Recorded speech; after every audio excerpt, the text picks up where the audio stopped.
Assalamualaikum warahmatullahi wabarakatuh.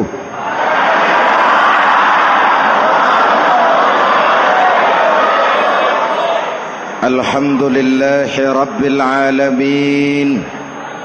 Wassalatu wassalamu ala asyrafil mursalin Sayyidina wa maulana Muhammadin wa ala alihi wa sahbihi ajmain, amma ba'du.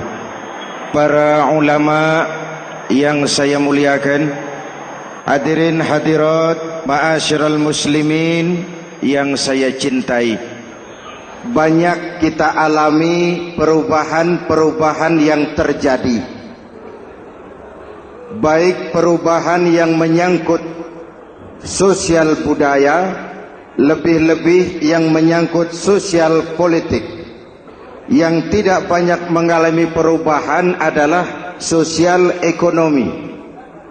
Bahkan angka kemiskinan kita naik menjadi 3/5 dari total penduduk kita hidup di bawah garis kemiskinan, dan 20% diantaranya miskin mutlak.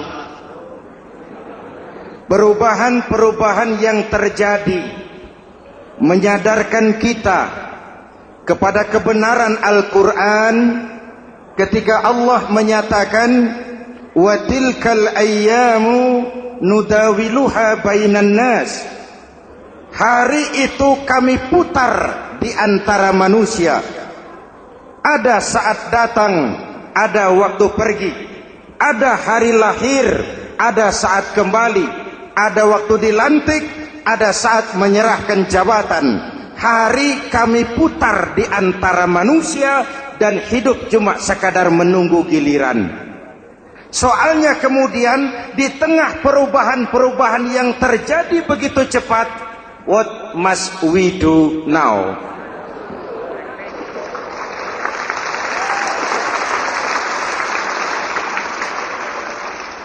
Saya juga nggak ngerti itu. Yang penting kan penampilan. Saudara-saudara kaum muslimin di seluruh tanah air, jadi pemimpin adalah pelayan bagi orang yang dipimpinnya. Okelah, perbaikan ekonomi, pembukaan lapangan kerja baru kita serahkan kepada pemerintah, karena kita percaya mereka orang-orang terpilih belaka yang dipilih dengan kepercayaan akan mampu membawa rakyat keluar dari kesulitan. Amin. Tugas kita sekarang di zaman susah meluruskan akidah.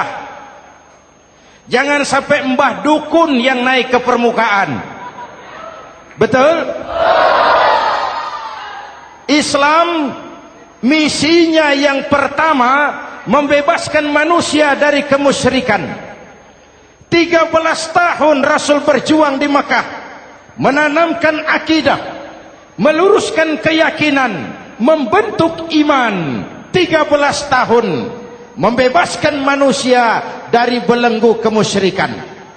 13 tahun menanamkan la ilaha illallah Muhammadur Rasul dengan seluruh konsekuensinya. Kalau saya yakin tidak ada Tuhan selain Allah, saya tidak akan minta tolong kecuali hanya kepada Allah. Saya tidak akan pernah takut kecuali hanya kepada Allah. Saya tidak akan menggantungkan hidup kecuali hanya kepada Allah. Saya tidak akan minta rizki kecuali hanya kepada Allah. Saya tidak akan melarikan persoalan kecuali hanya kepada Allah. Kalau konsekuen dengan keyakinan ini, mbah dukun nggak dapat tempat.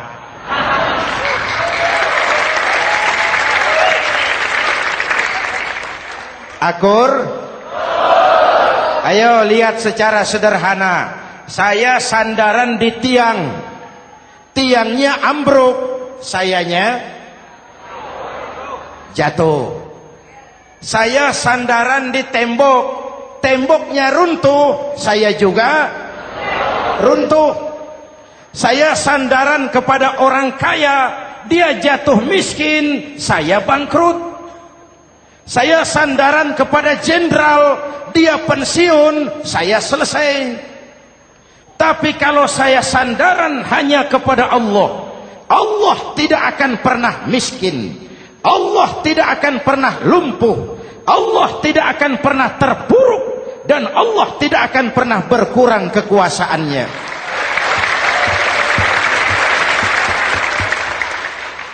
Maka umat Islam, sesulit apapun zaman yang kita hadapi, Allah juga tempat kita bersandar. Jelas? Selama ini kita iman dalam ucapan, tapi sekuler dalam perbuatan. Di masjid ada Allah, di kantor Allah tidak ada, maka korupsi merajalela.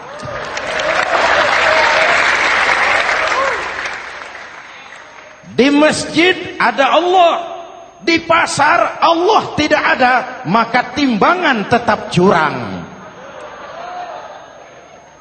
Kita iman dalam ucapan, tapi sekuler dalam perbuatan. Oleh karena itu, sesulit apapun zaman yang kita hadapi, iman jugalah pegangan kita. Allah juga tempat kita bersandar. Boleh zaman berubah, akidah jangan sampai goyah. Karena iman kita hidup, untuk iman kita berjuang, dan dalam iman kita ingin kembali menghadap Allah Subhanahu. Selama ini manusia Indonesia kita lebih banyak diisi otaknya, hati sering kosong, agama dangkal, akidah rapuh, moral rendah. Memang kemudian muncul banyak orang-orang pintar, cuma sayang tidak benar. Indonesia kita bangkrut, Indonesia kita terpuruk, Indonesia kita sakit parah kalau diurus orang yang cuma pintar tapi tidak benar. Kita perlu orang-orang pintar, tapi kita lebih perlu orang benar. Jelas? Kalau cuma pintar tapi tidak benar, itu yang sering saya sampaikan, nanti disuruh ngurus beras malah nimbun beras.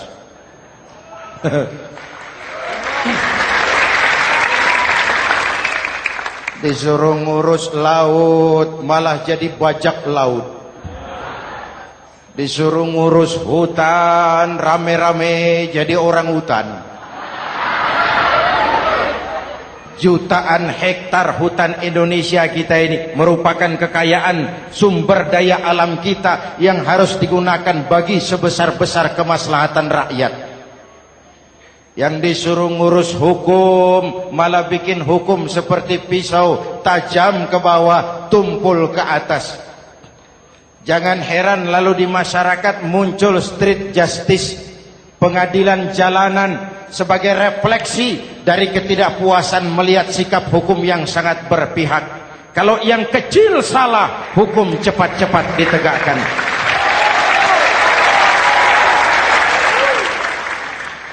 Lihat saja sekarang ini kalau orang terkenal banyak uang punya masalah, antri yang bela. Betul?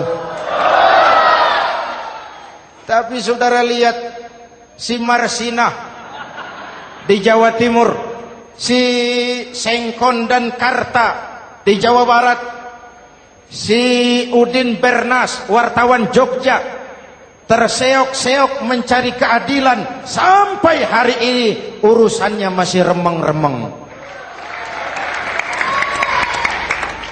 Kenapa bisa begitu? Jawabannya sederhana, tidak ada fulus. Ada fulus mulus, tidak ada fulus manfus. Betul? Jangan sampai para penegak hukum kita terjebak pada lagu baru, maju tak gentar membela yang bayar. Biar bertentangan dengan nurani, biar bertentangan dengan public opini, biar bertentangan dengan rasa keadilan. Siapa yang bayar, itulah majikan. Mau benar atau salah, belain terus. Kalau seperti inilah hukum kita, mafioso keadilan akan tetap gentayangan. Hadirin yang saya hormati, 13 tahun beliau berjuang di Mekah, meluruskan keyakinan, memantapkan akidah, meneguhkan iman. Dari situ segalanya dimulai, dan ke situ segalanya akan menuju. Intan paling mahal, mutiara paling berharga, tidak lain adalah nilai-nilai keimanan.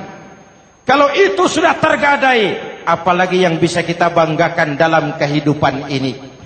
Kita merasa harta kita berharga, belum ada artinya ketimbang iman. Kedudukan kita punya nilai pun belum ada artinya ketimbang dengan nilai-nilai keimanan. Itu intan paling mahal, itu mutiara paling berharga. Harta baru ada manfaatnya kalau dilandasi dengan iman. Jabatan dan kedudukan baru terasa gunanya kalau dilandasi dengan keimanan. Kalau jabatan lepas dari iman, yang akan lahir Fir'aun baru. Jelas? Kalau harta terlepas dari iman, yang akan muncul adalah konglomerat Korun. Kalau ilmu pengetahuan terlepas dari nilai dasar keimanan, maka yang akan muncul adalah ilmuwan pelacur yang menyalahkan yang benar, membenarkan yang salah untuk kepentingan pribadi. Dan kondisi seperti itu tidak akan membuat kita makin sehat. Oleh karena itu, pada kesempatan ini, pesan pertama saya, menghadapi zaman susah, tetap jaga akidah, tetap pelihara keyakinan. Kesulitan bukan untuk ditakuti, untuk diatasi. Hidup adalah kerja keras, bukan keajaiban. Perubahan tidak akan datang hanya dengan simsalabim abragadabra. Perubahan tidak akan muncul hanya dengan berandai-andai. Perubahan tidak akan turun dari langit seperti turunnya embun di waktu malam.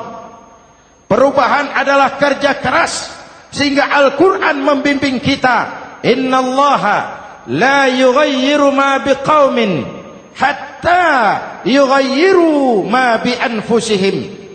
Allah tidak akan mengubah keadaan suatu bangsa kalau mereka tidak mau mengubah apa yang ada di dalam diri mereka. Yang ada di dalam diri itu rule of thinking, state of mind, cara kita berpikir, cara kita memandang kehidupan, cara kita mengatasi persoalan. Hadirin yang saya hormati, inilah iman. Berangkat dari ini kita menyadari, ini ujian buat kita rakyat. Dan kita rakyat Indonesia ini kalau sama susah sih sudah kenyang. Ya Pak? Ya Pak? Kita ini sebagai bangsa mengalami apa yang disebut oleh Bung Karno up and down. Naik, turun, timbul, tenggelam, pasang, surut. 350 tahun dijajah oleh Belanda, kita susah. Berangkat Belanda masuk Jepang, susah lagi. Pergi Jepang, datang nikah, susah lagi. Lalu kita merdeka, dirongrong oleh berbagai pemberontakan, susah lagi. Makan bulgur, antri minyak. Lalu PKI berontak, susah lagi. Muncul orde baru, lama-lama susah lagi. Orde baru selesai, naik reformasi, mulai repot nasi, susah lagi.